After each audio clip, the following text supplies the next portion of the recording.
Ka tangi te titi, ka tangi te kāka, ka tangi huki ahau, tihei mauri ora. Tēnā koutou, tēnā koutou, tēnā koutou katoa. Welcome to our Safe Sleep for Baby training. My name is Fletcher Beasley, and I'm here to talk to you today about increasing your SUDI knowledge, improving your engagement with families, and hopefully we can save some babies' lives. So, this training is split into 3 modules. Module 1 will be looking at an introduction to SUDI, what are some of the important statistics and definitions. Module 2 will be looking at SUDI prevention messages, what are the important messages that we need to be speaking with families about. And Module 3 is about connecting with families, connecting with whānau, and getting these messages to the people that need them the most. Module 1, Introduction to SUDI. We'll be looking at SUDI definitions. Why is the name changed from cot death to SIDS to SUDI? We'll be looking at some of the important statistics.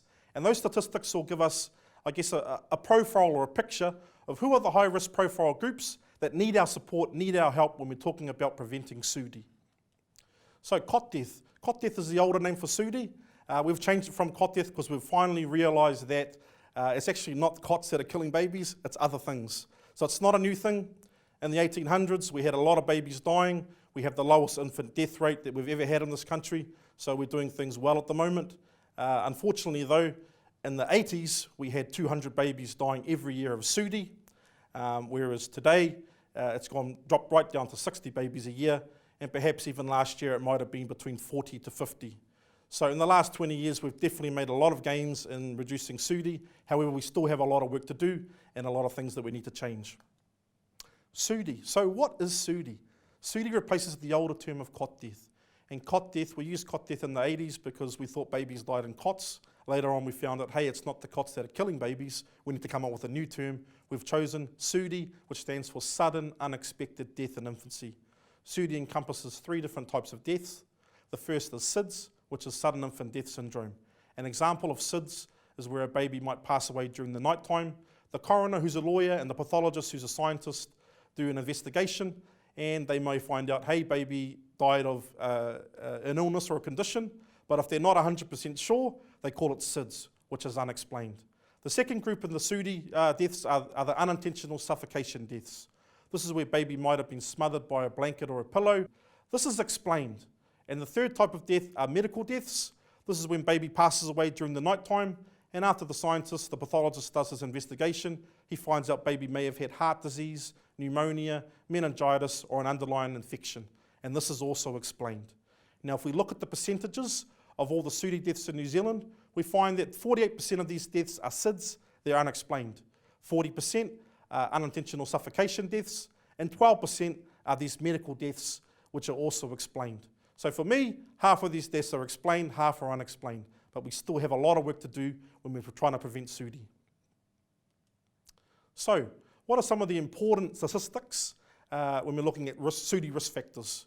So we're going to look at ethnicity, deprivation, maternal age, baby age, and gestation. And from these stats, they'll give us a good idea of who are the groups of people that are having most of the SUDI, who are the groups of people that need our help, need our support. So looking at ethnicity nationally for SUDI, what do we find? What we find is that Asian babies make up 2% of all the babies passing away of SUDI, Pacific babies make up 13%, New Zealand European babies are 24%, and Māori babies make up 61% of all the SUDI deaths in New Zealand. And if we go by rate, we find that Pacific babies are twice as likely to die of SUDI as non-Māori, non-Pacific, and Māori babies are 4 times as likely to die than other groups. So if we look at deprivation, deprivation is a measure of poverty. So if we look at deprivation 1 to 2, this is an indication of people who are usually well off, well educated, live in good housing, and have good access to appropriate health services. And rates for people who live in low deprivation areas are quite low. Those in high deprivation areas, such as deprivation areas 9 to 10, have a much higher risk of SUDI. Conditions of these families are usually those who live in poverty, have poor education, low level access to health services and other things that they need. Age of the mother. So if we look at SUDI for the age of mum, mums who are older, over 35, usually have a lower rate of SUDI, and as mum's age decreases, the risk of SUDI increases. So definitely mothers under 20, mothers under 25 have a greater risk of their baby being I guess passing away from SUDI. However, I want to make it clear that it's not age in itself that's the risk, it's the things that are attached to being young, such as having less money and other things. Age of baby. So all these SUDI deaths happen in the first year of life. In which 3-month period are these babies dying? Well, babies who are older, from 9 months to a year, usually have a low rate of SUDI. And as we look at the graph, as age decreases, the risk increases.